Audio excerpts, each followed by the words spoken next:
The injury news keeps on coming. The Blue Jackets are going to be without Zach Werenski for probably at least a couple of weeks. What do they do without him? Can they snap this losing streak? Can they beat the Leafs? We're going to talk about all of that and more on today's Locked On Blue Jackets. You're Locked On Blue Jackets, your daily podcast on the Columbus Blue Jackets. Part of the Locked On Podcast Network. Your team every day.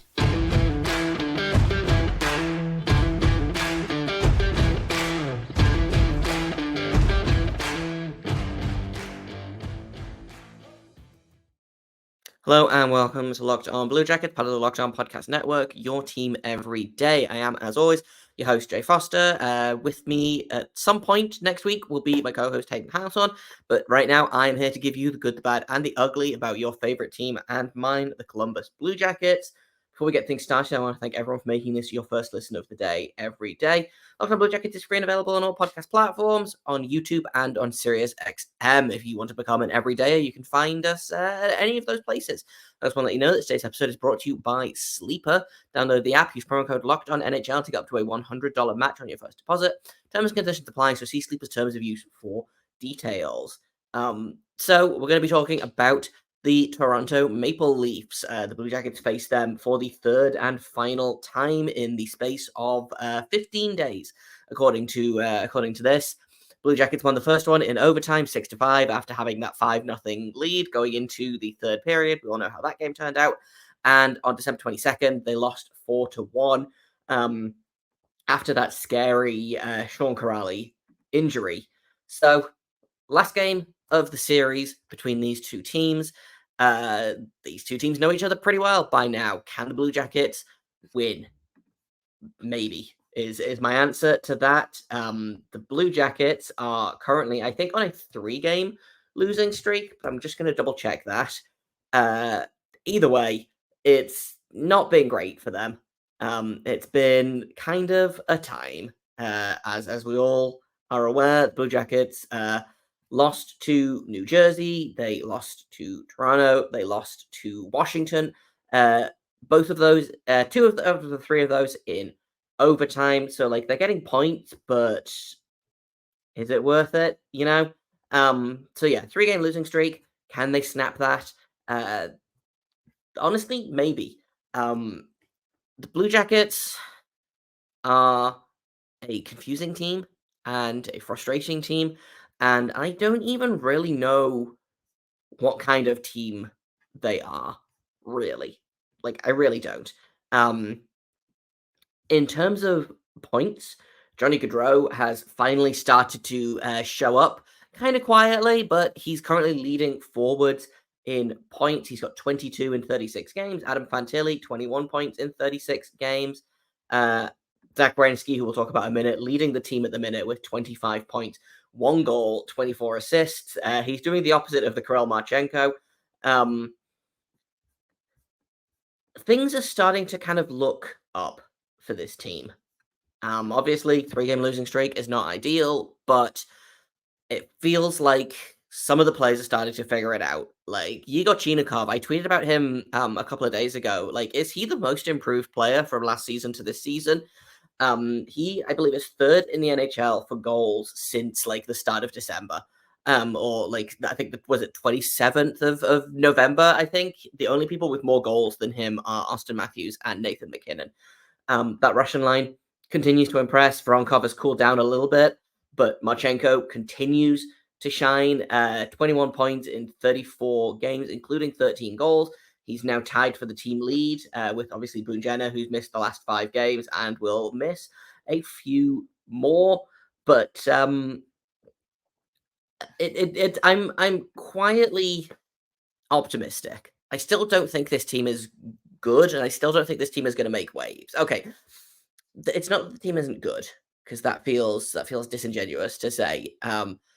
This team is not a playoff team, and it's frustrating because they easily could be, but there's just some decisions being made, and I have tried to be kind of positive and upbeat, and hey, it's Pascal Vincent's first year as a head coach, and he's saying all the right things. And yeah, it's frustrating watching him bench players, and it's frustrating watching him, continue to try lines that don't work. the game against the Devils was maybe the most frustrated I've been by coaching decisions. Because Adam Fantilli got basically replaced in his line by Cole Sillinger, and I think Brendan Gaunce replaced him at one point. He didn't see the ice during overtime, despite the fact that he led the team in expected goals for at 65%. I don't understand what we're doing here, and I don't know that anyone asked Vincent about it, but he has been time and time again the Blue Jackets' best player, or one of the Blue Jackets' best players, and it seems like he still can't get any ice time. It's improved a little bit. I'm just going to pull up how many minutes he played in that game against the Devils. So we played 15-11. He played less than Cole Sillinger. He played less than Justin Danforth. He played less than Chinikov, Marchenko, and Kent Johnson. If I can organize this, there we go. The only players that played fewer minutes than him: Texier, Bemstrom, Voronkov, Gaunce, Olivier, Jirashek, who seems to be back on Pascal Vincent's naughty list, and Zach Werenski, who obviously missed most of the game after going down in, I believe, early in the second period. On the flip side, you've got Ivan Provorov playing 27 minutes, which make sense. Justin Danforth led all forwards with 21-33. I love Justin Danforth. I do. I think he's a fantastic player. He shouldn't be leading this team in ice time. And something has to give, and I don't know what, but I'm starting to get really frustrated by some of the coaching choices in Columbus right now. And I'm really, really wanted to give Vincent the benefit of the doubt, but it feels like he's not flailing, but it feels almost like he doesn't want to admit that he's been wrong, if that makes sense.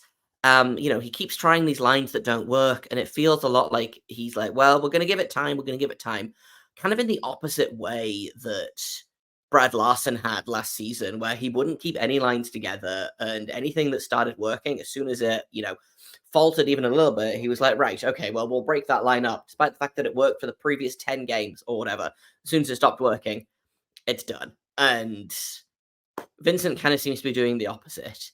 And to make things even worse, they're about to be without Zach Werenski for, I think, nothing official yet, but I think week to week is what I heard from various Twitter accounts, including, I think, Jeff Svoboda at Jackets Insider. So to lose your points leader, to lose a guy like Werenski, who had been on such a good run this season after losing most of the last season to that torn labrum injury, like 13 games in. Obviously, he got a little bit dinged up in the home opener against the Flyers, but since then, I thought he'd been real good for the Blue Jackets. So obviously, what that means is he's injured and is going to be out, not long term, but semi-long term, week to week, as opposed to day to day. So let's say, between 2 and 6 weeks. That takes the Blue Jackets to mid-February. That takes them past the All-Star game. So Werenski probably not going to be an option for the All-Star game for Columbus, which he was maybe one of the better choices there. So what are the Blue Jackets going to do without Werenski? We're going to talk about that in just a second here on Locked On Blue Jackets. Before that, though, I have got to tell you all about Sleeper, because it's almost the halfway point in the season, and Blue Jackets fans, you know what it's like. The Blue Jackets have not been performing as expected, but regardless of where we are in the current standings, I want to remind you that you could win big by playing daily fantasy hockey on Sleeper, the official daily fantasy app of the Locked On NHL Network. Sleeper is our number one choice for daily fantasy sports, and especially daily fantasy hockey. Because with Sleeper, you can win 100 times your cash in daily fantasy hockey contests. I know that I would love to pick someone like Werenski to record more or less than his Sleeper projection for goals, assists, plus minus, things like that, but he's out. So maybe you take Elvis Merzlikins, making more or less than the amount of saves that Sleeper thinks he will do. They've also got NFL, NBA, MLB, college football. They've got a really cool group chat functionality so you can connect with other fans, and entries can be made in under a minute. Use promo code LOCKEDONNHL. You are going to get up to a $100 match on your first deposit. Terms and conditions apply. That's code LOCKEDONNHL. See Sleeper's terms of use for details and locational availability. Welcome back to Locked On Blue Jackets. We're talking about the loss of Zach Werenski, which is a pretty big one based on what he's done for this team in the, so far this season. Like I said, he's leading the team in points. He has been that number one defenseman the Blue Jackets missed basically all of last season. He's currently at like a career low shooting percentage. So like that was definitely due to reset. Yeah, he's shooting at like 1%. Or something, like legitimately. I think it's like 1.1% or 1.2% he's shooting at right now. And now he's injured. Took a weird hit from Andre Palat. Don't know.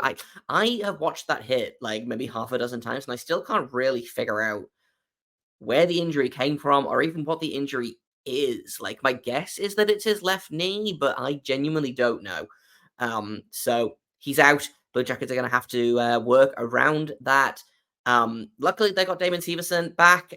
He's been back for a couple games. I think he played the Toronto game just before Christmas. Obviously, was in the Devils game just after Christmas.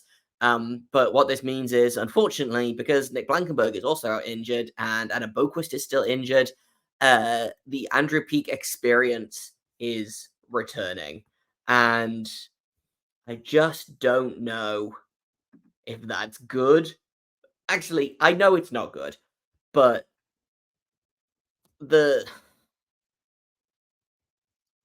that's a big drop in defensive quality, I think.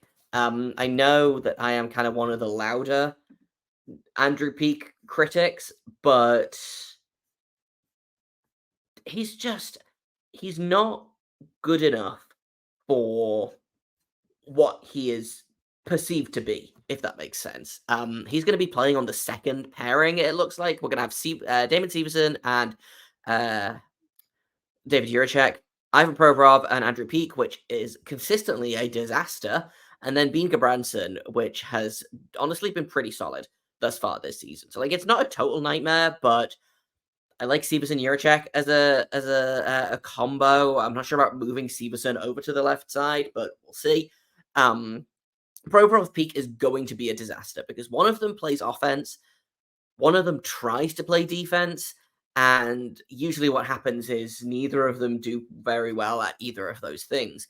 Provorov, after having a pretty solid start to the season, I mean, he's still doing okay. He's got 19 points in 36 games. Like, it's not nothing.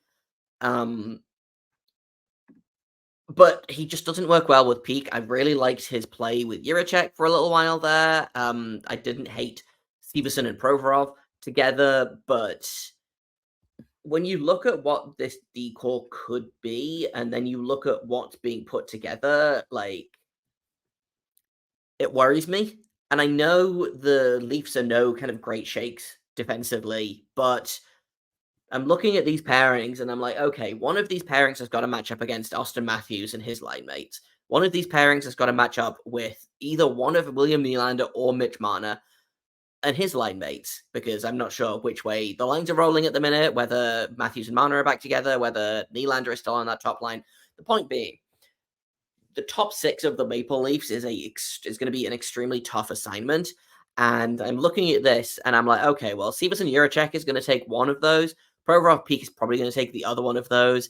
And I feel like regardless of what happens there, the Provorov Peeke pairing is going to be demolished by either Austin Matthews or William Nylander or Mitch Marner or John Tavares, who admittedly has kind of lost a step. Actually, maybe that's unfair to say that John Tavares has lost a step because he's still fourth on the team in scoring. He's got 30 points in 32 games. He's slowed down, so he's still a threat. He's still dangerous. And that's not even getting into, Morgan Riley. Max Domi has somehow kind of put together a not bad season. He's half a point a game. right now. Some of the other guys haven't really worked out as well as I think many of them hoped, but it's going to be a tough game.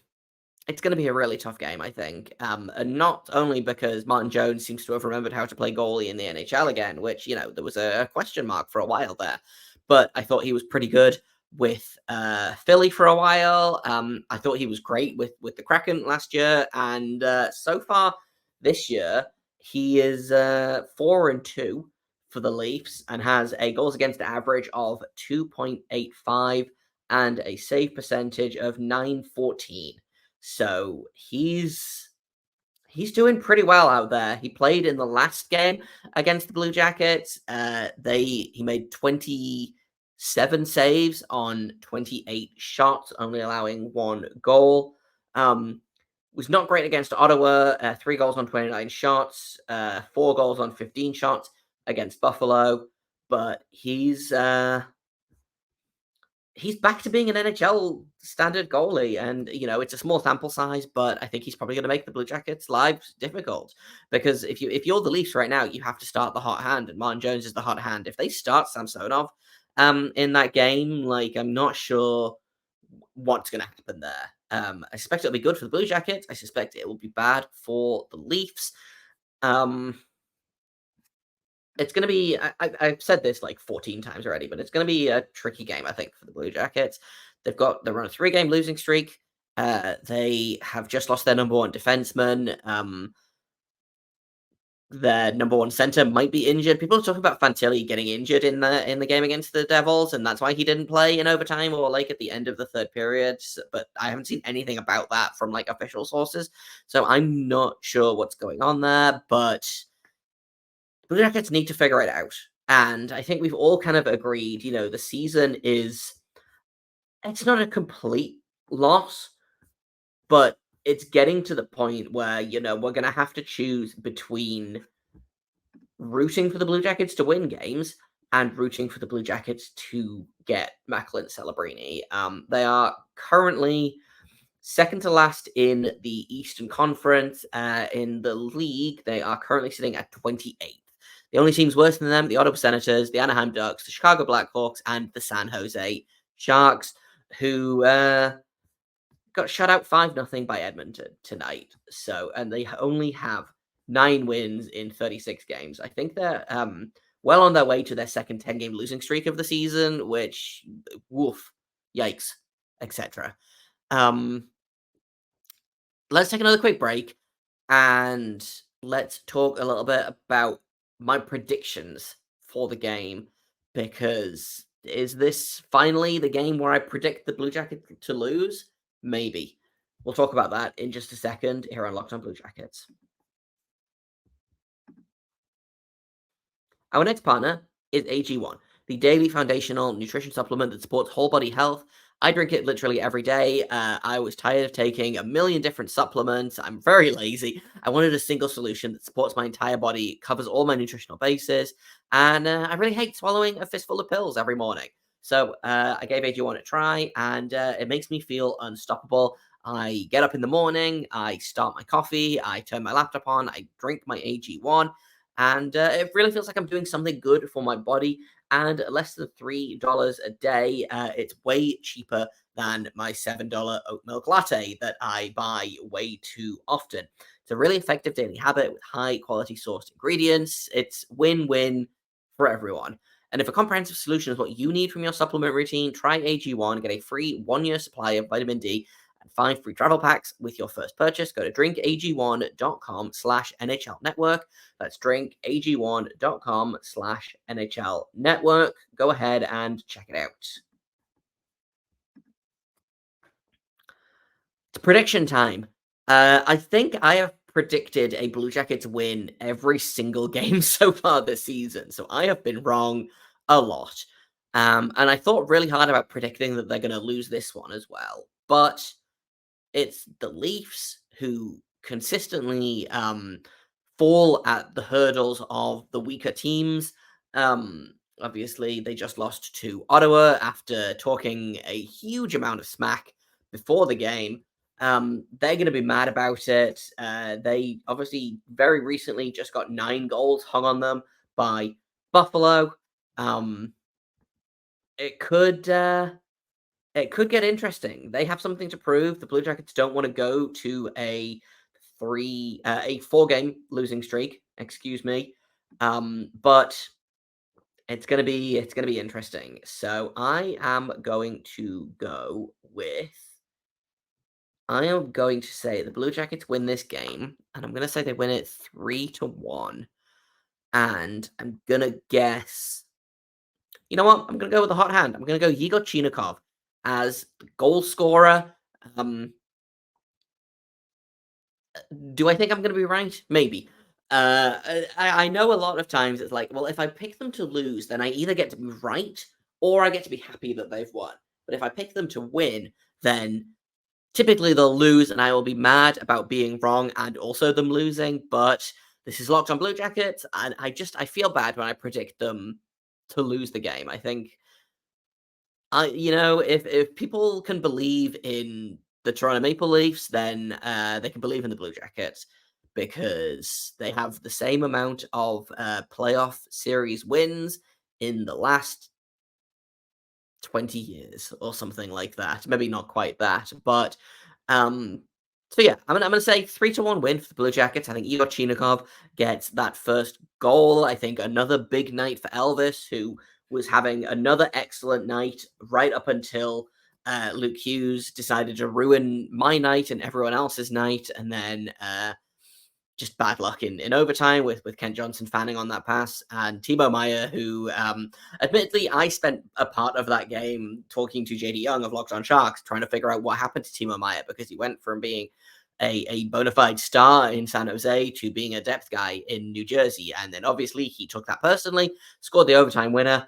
But I think, again, Elvis has continued to impress me this season. He's still up there in save percentage. And by up there, I mean he's got an above 900 save percentage, which I'm going to take that. I think he's at a 907 right now. And that's after the game against New Jersey, where he allowed, I believe, 4 goals on 35 shots. So he finished the game with an 886 save percentage. So he's doing okay. He's doing okay. Still wild to me that that's kind of the thing that I'm least worried about in terms of this whole season is, goaltending. It's fine. I'm not worried about goaltending.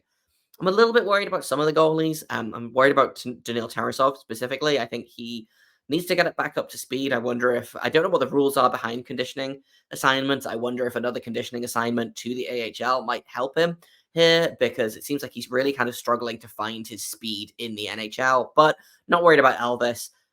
Thinking about what we can get for Spencer Martin at the trade deadline is also very fun. But that's kind of my prediction. So we'll wrap there. Once again, Blue Jackets win 3-1, and Igor Chinikov gets a goal. I've been Jay Foster. You can find me on Twitter at _Jacob Foster, JAKOBFORSTER. You can find the show at LO_Blue Jackets. If you have comments, questions, criticisms, you can email us at lockedonbluejackets@gmail.com. Thank you for listening. Thank you for making us your first listen of the day every day. Locked on Blue Jackets continues to be free and available on all podcast platforms. We are on YouTube. We are on Sirius XM. And just thanks for coming to hang out. We appreciate all of you guys. The show keeps growing and growing and growing. This has been the biggest year of the show since I started it back in 2020. And that's all thanks to you guys. So I appreciate all of you. Enjoy the game tonight if you can. We will be back maybe tomorrow to break down tonight's game. I'm not sure what the plan is for this weekend, but we will be back at some point to break down this game, to break down the game against, I believe it's Buffalo, they finished the year with. So until then, make sure you stay locked on.